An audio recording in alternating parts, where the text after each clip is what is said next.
समझता हूँ कि ये महाजराई पाकिस्तान दुश्मनी है।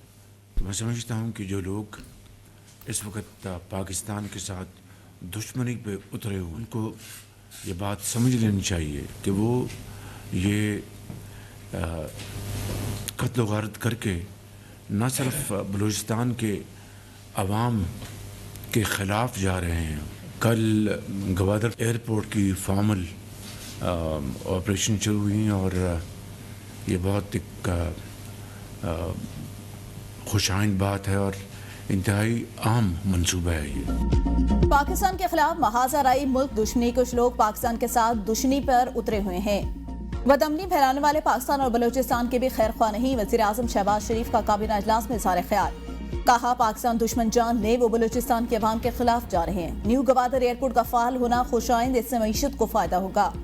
IT की बरामदात में मुसलसल इजाफा हो रहा है। वर्ल्ड बैंक आइंदा 10 साल में $20 अरब की सरमायाकारी करेगा। वर्ल्ड बैंक ने तवील मुद्दती शराकतदारी के फ्रेमवर्क का फैसला किया। वज़ीर आज़म ने गजा जंगबंदी का हवाला देते हुए कहा गजा जंग में 50,000 से ज्यादा फलस्तीनी शहीद हुए। तबाही और खून रेजी के बाद 42 दिनों के लिए जंगबंदी हुई।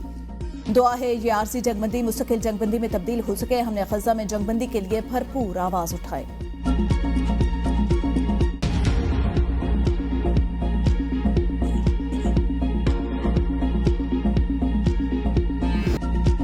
Practice and procedure committee cases वापस लेना शुरू कर दे तो अदलिया की आज़ादी खत्म हो गई। बेंचेस के इख्तियारात का केस मुकर्रर न करने पर तौहीन अदालत केस में सुप्रीम कोर्ट ने कानूनी सवाल उठा दिया।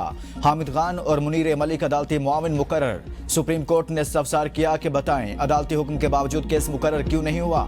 रजिस्ट्रार ने कहा कि बेंचेस के इख्तियारात से मुतल्लिक केस आईनी बेंच का था, गलती से रेगुलर बेंच में लग गया। जस्टिस अकील अब्बासी ने इस्तफसार किया कि अगर गलती थी तो अरसे से जारी थी, अब इदराक कैसे हुआ। माजरत के साथ गलती सिर्फ इस बेंच में मुझे शामिल करना थी। एक मुकदमा सुनने से इतनी परेशानी क्यों हो गई कि बेंच से केस ही मुंतकिल कर दिया गया। जस्टिस मंसूर अली शाह ने कहा कि प्रैक्टिस एंड प्रोसीजर कमेटी के इस मामले पर इजलास कैसे हुआ। रजिस्ट्रार सुप्रीम कोर्ट ने कहा कि हमने कमेटी को नोट लिखा था। जस्टिस मंसूर अली शाह ने कहा जब जुडिशियल ऑर्डर मौजूद था तो नोट क्यों लिखा गया। हमारा ऑर्डर बहुत वाज़ेह था कि केस किस बेंच के सामने लगना है। जहां महसूस हो फैसला हुकूमत के खिलाफ हो सकता है तो केस ही बेंच से वापस ले लिया जाता है। ये केस आपसे रह गया और हमारे सामने आ गया। आखिर अल्लाह ताला ने भी कोई मंसूबा डिजाइन किया ही होता है। हम तौहीन अदालत के मामले पर किस हद तक जा सकते हैं, इस मामले को भी देखेंगे। समाअत कल तक मुलतवी।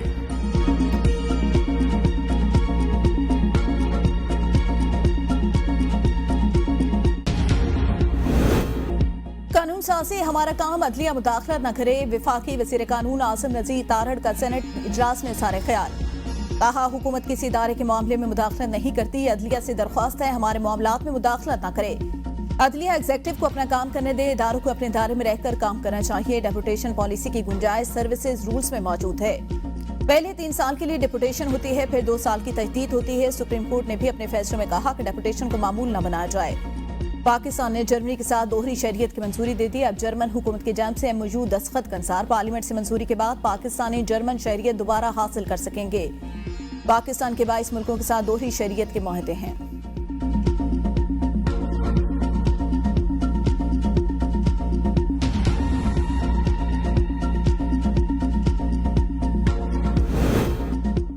इलेक्शन कमीशन कैसे ट्रिब्यूनल के जज को तब्दील कर सकता है। इस्लामाबाद हाई कोर्ट ने सवाल उठा दिया। विफाकी दारुल हुकूमत के 3 हलकों में नए ट्रिब्यूनल को कार्रवाई आगे बढ़ाने से रोकने के हुक्म में 6 फरवरी तक तोसी। दौरान समाअत वकील इलेक्शन कमीशन ने कहा कमीशन इसका जवाब देगा। इलेक्शन कमीशन और दीगर फ्रीकैन ने जवाब जमा कराने के लिए मोहलत मांग ली। चीफ जस्टिस आमिर फारूक ने इलेक्शन कमीशन और दीगर फ्रीकैन को जवाब जमा कराने के लिए वक्त दे दिया। समाअत 6 फरवरी तक मुलतवी कर दी।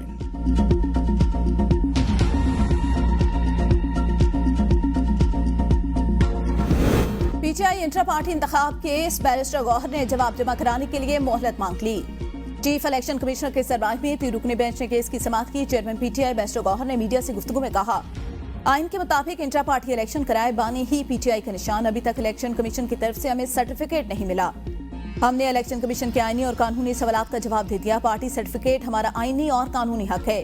उम्मीद है अगली समाअत पर PTI को सर्टिफिकेट मिल जाएगा। मेंबरान और चीफ इलेक्शन कमिश्नर के लिए वही तरीकाकार है जो आइन में दर्ज है। पार्लियामेंट्री कमेटी बनने पर ही प्रोसेस जल्द मुकम्मल होगा।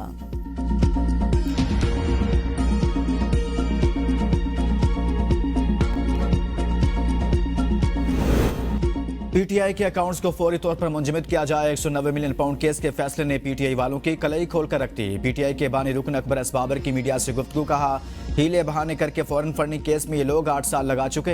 इन लोगों का पीटीआई से कोई ताल्लुक नहीं। इलेक्शन कमीशन के गोश गुजार किया कि पीटीआई के तंजीमी ढांचे की कोई कानूनी हैसियत नहीं। पीटीआई में इस वक्त घुसपैठियों और एलियंस का राज है। 1 अरब से ज्यादा की रकम पीटीआई केसेस के लिए वकीलों में बंदर बांट की गई। तहरीक इंसाफ को आवाम की खिदमत के लिए बनाया था, ताजरों और मफाद परस्त टोलों के लिए नहीं।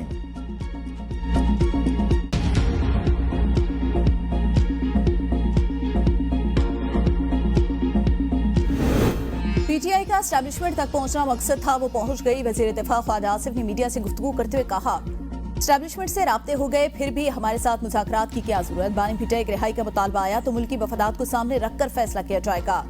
दाखिली मामलात में कोई बैरूनी प्रेशर नहीं लेंगे। हम अपने अंदरूनी मामलात में मुदाखलत बर्दाश्त नहीं करेंगे।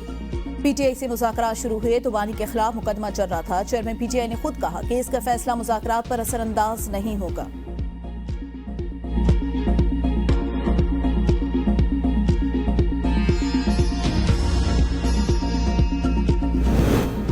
बानी पीटीआई को अलकादर यूनिवर्सिटी बनाने पर सजा दी गई, स्विस अकाउंट्स बनने पर नहीं। मुशीर इत्तलात खैबर पख्तूनख्वा बैरिस्टर सैफ का शजील मेमन के बयान पर रद्दअमल, कहा बानी चेयरमैन को करप्ट साबित करने की बजाय अवाम के कच्चे के डाकुओं से महफूज बनाएं।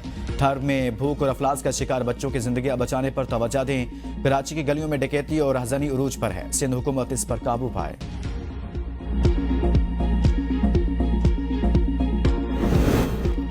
शराब और असला बरामदगी केस अलीमीन गंडापुर के नाकाबिल जमानत वारंट गिरफ्तारी बरकरार।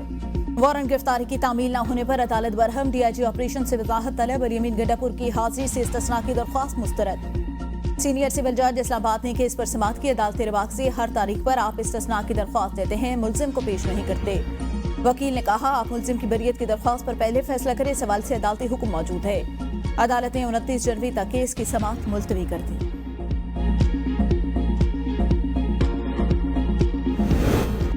बानी पीटीआई और बुश्रा बीबी के मुकदमात पैरवी के लिए नई कानूनी टीम तश्कील। टीम 14 रुकनी वकला पर मुश्तमिल बैरिस्टर सलमान अकम राजा, बैरिस्टर सलमान सफदर, उस्मान रियाज गुल, चौधरी जहीर अब्बास, अरशद तब्रेज, कोसैन फैसल मुफ्ती शामिल।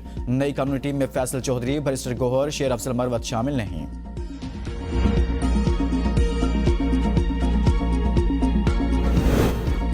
पंजाब में पतंगबाजी पर मुकम्मल पाबंदी का बिल मंजूर। पतंगबाजी नाकाबिले जमानत जुर्म करार। खिलाफवर्जी पर कम अज कम 3 साल से 7 साल तक कैद होगी। महकमे दाखिला पंजाब का कहना है, पतंगबाजी, पतंग की तैयारी, फरोख्त और नकलो हमल पर 5 से 50 लाख रुपए तक जुर्माना। पाबंदी का इतलाक पतंगों, धाती तारों, नायलॉन की डोरी, तंदी, पतंगबाजी के मकसद के लिए इस्तेमाल होने वाला तेज धार मांझे के साथ तमाम धागों पर होगा।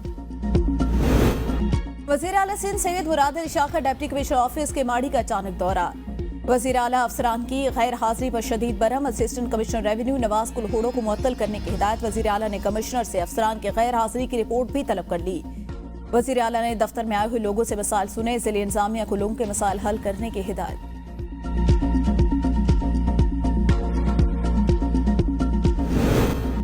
एफबीआर में अब भी करप्शन हो रही है। चेयरमैन एफबीआर राशिद लंगड़ियाल का कौमी असम्बली की खजाना कमेटी के इजलास में एतराफ़, कहा हमने कई साल तक हराम को हलाल करने वाला नुस्खा चलाया। ज़राए आमदन जाहिर न करने वाले से मजीद 2% टैक्स ले लेते थे। कई सालों बाद भी वहीं खड़े हैं। हमने जितना 2016 में रेवेन्यू इकट्ठा किया था उतना ही 2024 में किया। चेयरमैन कमेटी का कहना था कि सब जानते हैं हमारी आधी मईशत ब्लैक और ग्रे एरिया में है। ब्लैक और ग्रे मईशत को बाकायदा मईशत का हिस्सा कैसे बनाएंगे? ऐसे इकदाम होने चाहिए कि ब्लैक में पैसा बाहर न जाए। इजलास में टैक्स कानून तरमीमी बिल 2024 का जायजा। बिल में नॉन फाइलर्स के खिलाफ सख्त इकदाम तजवीज़। बिजली सार्फिन को 1 साल में बिलों की ज्यादा किस्तों की सहूलत दिए जाने का इम्कान। नेपरा ने बिलों की अकसात के लिए कंज्यूमर सर्विस मैनुअल में तरमीम की भी तजवीज़ दे दी। नेपरा ने कंज्यूमर सर्विस मैनुअल में तरमीम के लिए 7 रोज में आरा तलब कर ली। बिजली सार्फिन के लिए पहली किस्त की बरवक्त अदायगी पर मार्कअप नहीं होगा। डिस्कोस को बिलों की किस्तों पर 14% मार्कअप लगाने की इजाजत। इस वक्त 1 साल में सिर्फ 1 मरतबा ही बिलों की किस्तें करने की इजाजत है।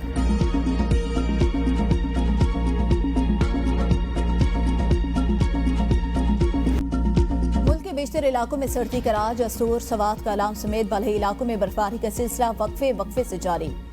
शोग्रान का आखान में 1 फीट, नारान में 2.5 से 3 फीट तक बर्फबारी रिकॉर्ड। काखान वैली का दर्जा हरारत -6 तक गिर गया।